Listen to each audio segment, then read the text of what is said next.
What up, y'all? My name is Walmart Weirdo, and today I'm sharing an important piece of media that was influential to my teenage years, and that's the XXL Magazine November 2009 issue. So, when this came out, I was a freshman in high school, a young 15-year-old just trying to figure out who he was and dive deeper into his interests. And so this magazine issue was so influential to who I was. So just looking at the cover, you can see some heavy hitters. You see Questlove, Red Band and Method Man, Ghostface Killah. You see Joel Santana, Scarface, Rick Ross. But then, if you open it up, you then see Onyx, EPMD, Warren G, Fabulous. So just off the bat with this cover, you could see why it was influential. But then, boom, the GOAT, Kobe. That's what's up. Rest in peace, man. So, we then start off with this regular car ad. See 2010, brand new, coming out. We see this. So, I know this being recorded in 2025, South Pole is like very trending. It's popular with this style specifically.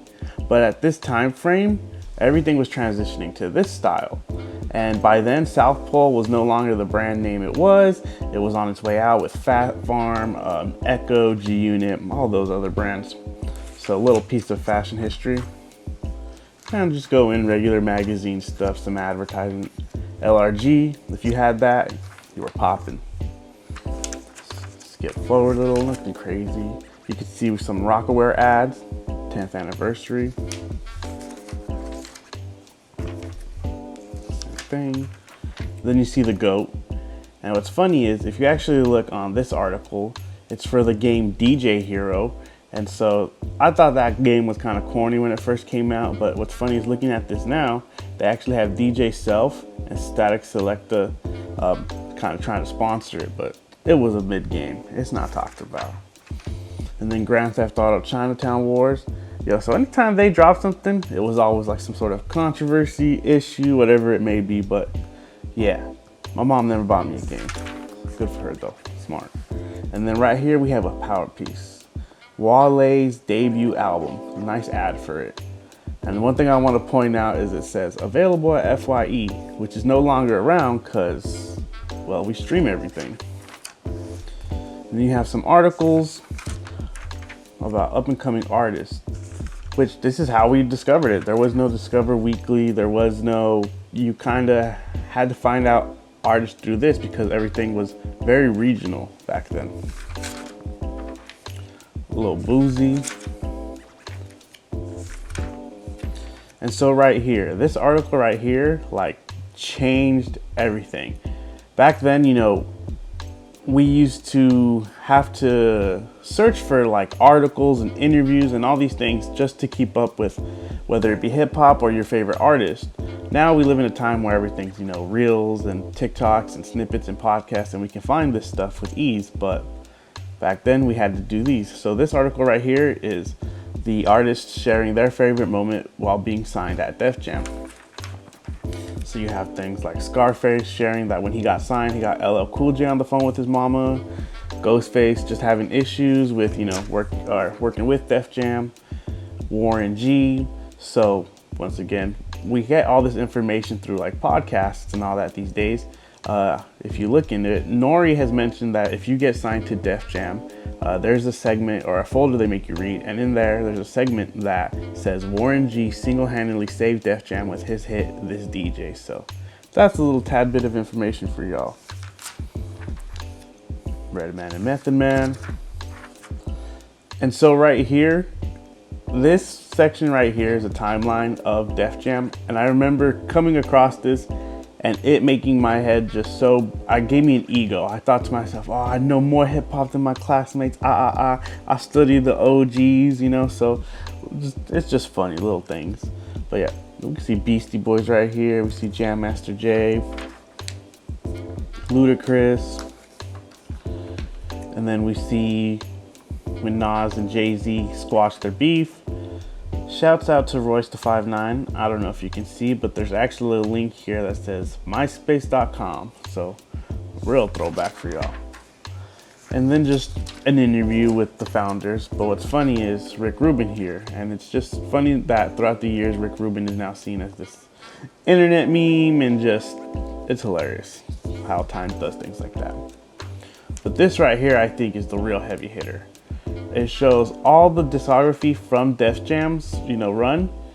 And I remember just running through this, and once again, 15-year-old trying to discover who I was, big head, ego. I was like, yo, I gotta study all these hip hop classics. I gotta listen to LL Cool J. I gotta listen to Slick Rick. I gotta listen to, Public Enemy, EPMD, DMX. So this is one of those things, but I think it's pretty dope that they even show you the sales and the re-release. So that's pretty dope.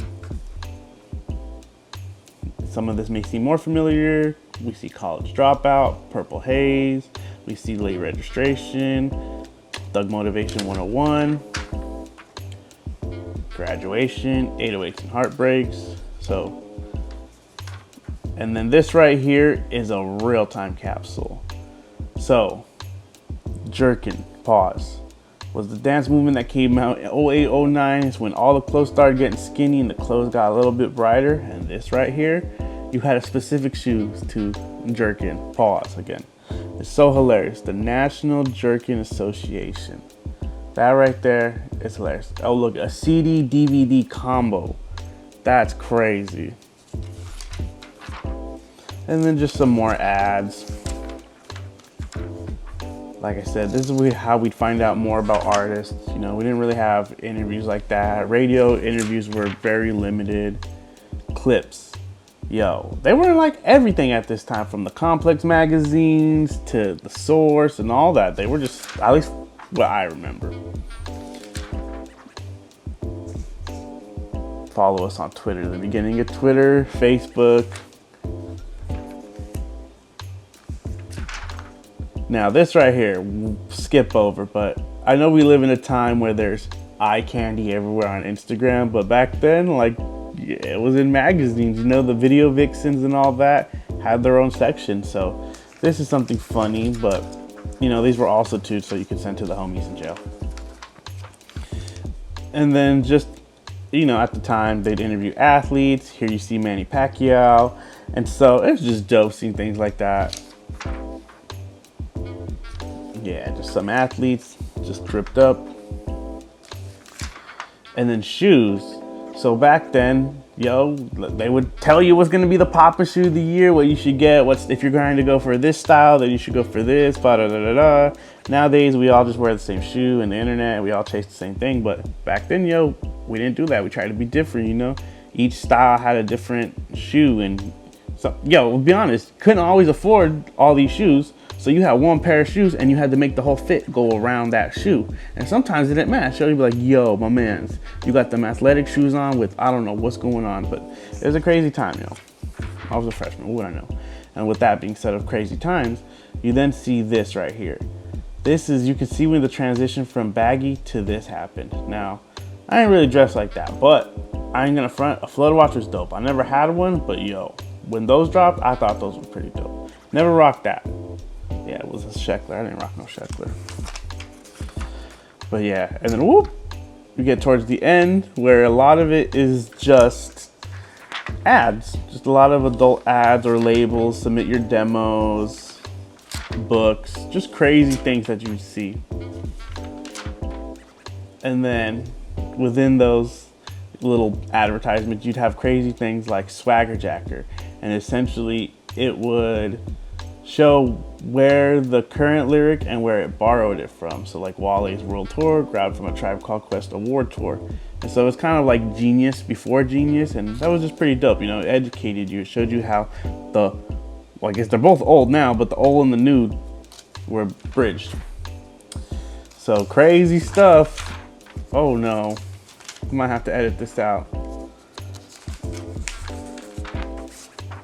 And so before we wrap up, one thing they did have was doing lines, which is hilarious. Kid Cudi fills in the blanks. And so at this time, Kid Cudi had just hit the scene. He's blowing up.